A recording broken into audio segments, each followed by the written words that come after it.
In the steel yard, a grappler claw moves a chunk of the tower's facade. Investigators inspect the ruins. After several months of intensive study, the American Society of Civil Engineers delivered its verdict. Eugene Corley. The buildings we found performed well, and there was no trade-off of safety for economy in construction.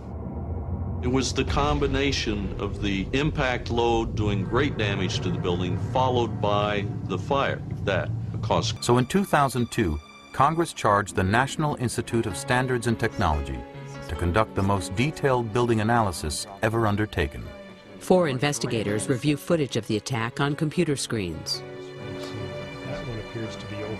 Okay. The biggest hurdle for the NIST team was the lack of physical evidence they had to work with. Sham Sunder, NIST. Most investigations, you usually have a building to investigate.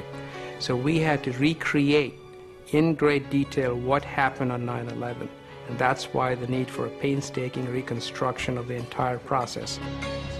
They looked at 1,000 hours of videotape, meticulously measuring the visible damage. The investigators study diagrams on computers. They tracked temperatures inside the buildings. Fire engulfs a model cubicle. They staged model fires to measure their effect on everything from office furniture to steel columns. And they created computer models to help them assess the extent and location of the damage, all in an effort to understand exactly how and why the towers fell.